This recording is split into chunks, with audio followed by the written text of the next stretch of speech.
Line में बुलाया, उसमें सबसे पहले पहुंचने वाला मैं था। मेरे बाद में जब नीटू सिकरवार पहुंचा तो उसने मेरे पैर छीए। ये आप लोगों ने चाहे फोटो वोटो वगैरह डाले, वायरल किए, अखबारों में भी छपे। उसके बाद में जब शिवमंगल सिंह पहुंचे तो नीटू ने उनके पैर छीए और उसने मेरे पैर छीए। ये सब चीजें आप लोगों ने अपनी आंखों से देखी है। जब हम लोगों के बीच में इतना अच्छा वातावरण था तो फिर कोई इस बात की कोई कहीं से कहीं तक की संभावना नहीं थी कि कहीं पे कोई ऊधम हो सकता है, बलवा हो सकता है, लूटपाट हो सकती है। मेरे को तो बिल्कुल भी उम्मीद नहीं थी। पर चूंकि ऐसा पुलिस प्रशासन का कहना था कि पिछले 3-4 चुनाव से ये प्रक्रिया चली आ रही है, इसलिए आप लोगों को यहां बुला के बैठाला है। अब मेरे साथ में बहुत बड़ी मजबूरी थी। मेरा चुनाव पूरा और पूरा वन मैन शो था। बाकी के जो 2 कैंडिडेट लड़ रहे थे, नीटू सिकरवार, उनका पूरा का पूरा परिवार राजनीतिक परिवार है। मैं तो दादा गजराज सिंह जी की से शुरुआत करता हूं। गजराज सिंह जी से लेकर के बिंदा सिंह सिकरवार, जो कि इनके चाचा हैं, आपके जो है सतपाल नीटू सिकरवार, फिर अपने सतीश सिकरवार और इनकी भाभी जी, सबकी सब यहाँ से जो है, बल्कि मैं उनका वृंदावन सिंह सिकरवार का बेटा भी जो है, गांधी भी जिला पंचायत का चुनाव यहाँ से लड़ चुका है। विधानसभा में भी शायद एक चुनाव यहाँ से लड़ चुका है। तो इन लोगों को 25-30 साल का तजुर्बा था। शिवमंगल सिंह भी 3 चुनाव लड़ चुके हैं विधानसभा का, उनको भी पूरा तजुर्बा था। फिर ये दोनों की पार्टियों के पास में बहुत बड़ा संगठन था। हम चुनाव लड़ रहे थे बहुजन समाज पार्टी से। हालांकि बहुजन समाज पार्टी के पास भी अपना एक कैडर है, अपना एक संगठन है, पर इन दोनों पार्टियों के सामने उतना मजबूत नहीं था। मेरे साथ में हमारे व्यापारी बनिया समाज के बंधुओं की कोई कमी नहीं थी, भीड़ बहुत थी, पर अनुभवी कोई नहीं था। हमारे बनिया व्यापारी समाज के जो अनुभवी नेता थे, वो या तो कोई भारतीय जनता पार्टी में था या कोई कांग्रेस में था। चूंकि मेरा टिकट, मेरे साथ जो भी टीम थी, एक तो मेरे को समय बहुत कम मिला। पूरे चुनाव में मात्र मेरे को 20 दिन का समय मिला। पूर्सा से लेके श्योपुर बड़ौदा तक 300 किलोमीटर का क्षेत्र, 8 विधानसभाएं, इतना बड़ा क्षेत्र कवर करना, गर्मी का टाइम, 40 डिग्री का टेम्परेचर। अब ये सारी बातें होने के बाद में बस मेरे को थोड़ा सा तकलीफ ये हुई कि यदि इसमें चाहते पुलिस प्रशासन के लोग तो वो ये भी कर सकते थे कि एक दिन पहले हम तीनों को बिठाते। और मेरे ख्याल से तीनों को बिठाने के बाद उनकी 75% समस्या अपने आप हल हो जाती। फिर उसके बाद यदि उनको करना होता तो हम तीनों से वोट भरवा लेते। पर मेरे को जो बिठा दिया, हमारे पास जो भी टीम है, टीम की कोई कमी नहीं है मेरे पास। मेरे पास में जो है, जो लड़के हैं वो इतने जोश में रहते हैं। जब मैं खड़ा रहता हूं तब कोई जरूरत पड़ जाए तो बड़े से बड़े पहाड़ को भी पलट दें, पर उनमें जोश जब तक ही रहता है जब तक मैं सामने खड़ा रहता हूं। जैसे ही मैं हटता हूं उनका जोश ठंडा पड़ जाता है। तो मेरे को दवा का जो वोट प्रतिशत रह गया 55%, मेरे ख्याल से शायद 2019 के चुनाव से भी कम रह गया। तो ये इंडिकेट करता है कि कहीं से कहीं तक भी कहीं कोई गड़बड़ नहीं हुई है। ऐसे ही शिवमंगल सिंह जी, उनके पीछे बहुत मजबूत नेता खड़े थे जो चुनाव लड़ रहे थे। पर मैं आप लोगों को बताना चाहता हूं, गजराज सिंह दादा का मैं पूरा सम्मान करता हूं। भाई उम्र में मेरे से 2 साल बड़े ही हैं, मैं उनको पूरा आदर करता हूं, वो मेरे को सम्मान देते हैं।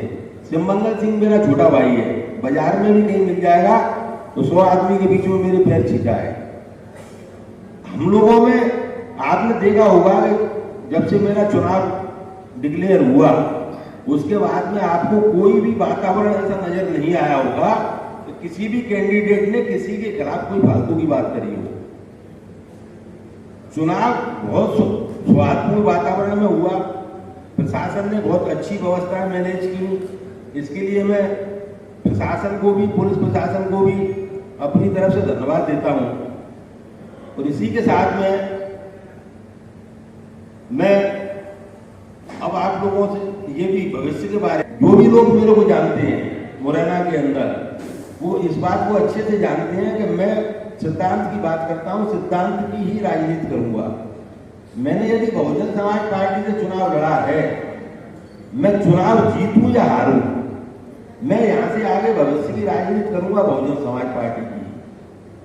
और उसके पीछे एक कारण बहुत बड़ा ये भी है, पिछले 15 साल के अंदर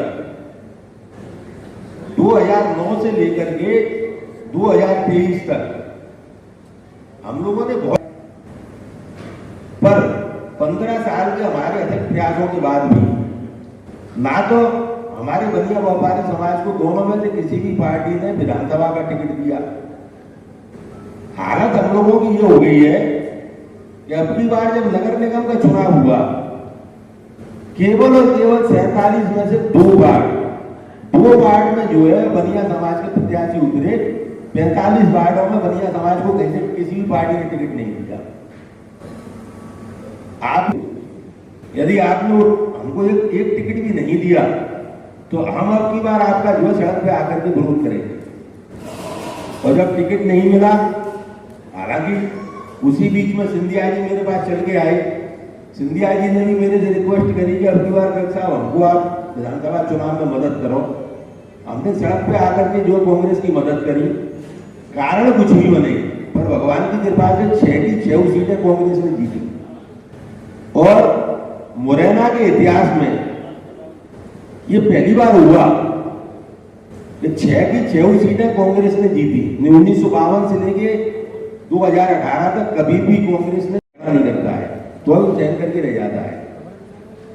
तो हम लोग संख्या में कम नहीं, संगठन हमारा इतना मजबूत। उसके बाद ये दोनों पार्टियों ने हमको जो 15 साल में इग्नोर किया, इसलिए मैंने अपनी बार मानस बना दिया, चुनाव या रण, इनमें जो योद्धा उतरते हैं इसमें जीत और हार होती है, कोई एक जीतता है कोई हारता है। तो मैंने तो अपनी बार मन बना लिया कि मैं बहुजन समाज पार्टी से टिकट लेकर के चुनाव में उतरूंगा।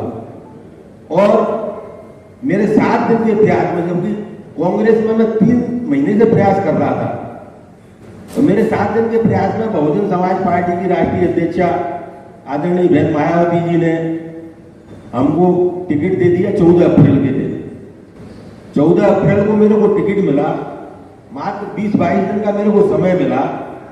और उसमें हमने बहुजन समाज पार्टी के सभी संगठन के कार्यकर्ता बंधु और हमारे बनिया व्यापारी समाज के सभी कार्यकर्ता बंधुओं को लेकर के चुनाव लड़ा। तो आप लोगों ने देखा कि चुनाव को हमने, जीत हार तो भगवान के हाथ में है, पर चुनाव को हमने बराबरी पर लाके खड़ा कर दिया। भाई कुलदीप सिकरवार ऊपर आ जाए। चुनाव को हमने बराबरी पर लाके खड़ा कर दिया। आज की तारीख में तीनों में से कोई प्रत्याशी जी कहने की स्थिति में नहीं है कि चुनाव में जीत रहा हूं। हुआ क्या है, तो पेटियों में बंद है और भगवान की ऊपर है कि क्या होगा। तो जो लोग जो है, अभी भी मैं जब टिकट मांग रहा था तो कांग्रेस के बड़े बड़े नेता एक ही बात मेरे से कहा करते थे कि तुम गांवों में नहीं घुस पाओगे, तुम फलाना नहीं कर पाओगे। तो मैंने ये तो लोगों को बता दिया कि भले ही हमको चुनाव का अनुभव नहीं है, पर चुनाव को इतनी मजबूती से लड़ा के एक बार तो मैंने जो है चुनाव को बराबरी पर लाके खड़ा कर दिया। इसी के साथ में ये बात भी मैंने आपको बता दी कि मैं चूंकि बाहर से जो है सहयोग करता था, तो कभी मैंने भाजपा को सहयोग कर दिया, कभी बसपा को सहयोग कर दिया, कभी कांग्रेस को सहयोग कर दिया। पर अब चूंकि मैं बहुजन समाज पार्टी से चुनाव लड़ चुका हूं, तो मैं अब जो भी राजनीति करूंगा वो मैं बहुजन समाज पार्टी की करूंगा। मैं किसी भी पार्टी को सहयोग नहीं करूंगा, चुनाव जीतूं या हारूं। क्योंकि अब मैं सक्रिय राजनीति में आ गया हूं, तो अब मैं इसके बाद में घर नहीं बैठूंगा। मैं यदि चुनाव जीता तो पूरे मुरैना और सोनपुर क्षेत्र का विकास करूंगा, क्षेत्र के गरीब जनता का विकास करूंगा। और चुनाव नहीं भी जीता तो अभी मैं जो मुख्य समस्याएं उनमें मैं जो है कहीं से भी व्यवस्था करूं, कैसे भी व्यवस्था करूं, उसमें मैं काम करूंगा। मेरे सामने अभी जब मैं चुनाव के दरमियान में के लोगों को मैंने जो आसपास की बस्तियों में घूम के देखा, चाहे वो सिंगल बस्ती हो, उत्तमपुरा हो, और भी आसपास के जो क्षेत्र हैं, तो उन लोगों को सबसे ज्यादा उनके बच्चों को शिक्षा की आवश्यकता है। जब तक उनका शिक्षा का स्तर नहीं सुधरेगा जब तक बच्चे इतने योग्य नहीं होंगे कि उनको अच्छी नौकरी मिल सके या वो कुछ अपना छोटा मोटा धंधा कर सके। तो मेरा सबसे पहला काम ये रहेगा कि बहुजन समाज के लोग, और उसमें भी मैं एक बात और बता देता हूँ आपको, तो मैं तो उन क्षेत्रों को छांटूंगा जिन क्षेत्र के लोगों ने बहुजन समाज पार्टी को वोट किया है, और उनको मेरे को कहीं से कुछ भी व्यवस्था करनी पड़े, उनके उत्थान का मैं काम करूंगा। सबसे पहले उनकी शिक्षा का स्तर सुधारूंगा, दूसरे नंबर पे उनके स्वास्थ्य की व्यवस्था को ठीक करने का प्रयास करूंगा, और तीसरे नंबर पे उनके बेरोजगार जो बच्चे होंगे उनके लिए कुछ ना कुछ रोजगार के साधन उपलब्ध कराऊंगा। इसी के साथ में अभी मैं भ्रमण करते हुए जब विजयपुर क्षेत्र में गया, तो विजयपुर क्षेत्र में मेरे को 3 बड़ी समस्याएं उन्होंने वहां पर बताई। सबसे पहली समस्या उन्होंने बताई कि विजयपुर क्षेत्र में जो सरकारी स्कूल हैं उनमें से बहुत सारे स्कूल तो बंद हो गए, जो स्कूल तो ये विजयपुर क्षेत्र की समस्या को मैं कैसे भी, चाहे भले मेरे को कहीं से भी कुछ मांग के लाना पड़े, हमारा समाज भगवान की कृपा से बहुत बड़ा समाज है, और हमारे समाज के लोगों को की शुरू से दान प्रवृत्ति रही है।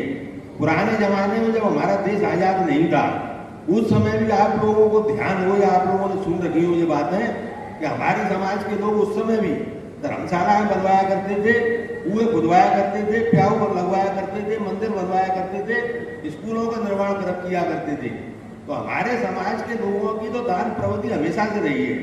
तो मेरे को अपने समाज के लोगों से बाहर से भी जाकर के मांग के लाना पड़े, पर मैं इस व्यवस्था में उनको सहयोग करूंगा।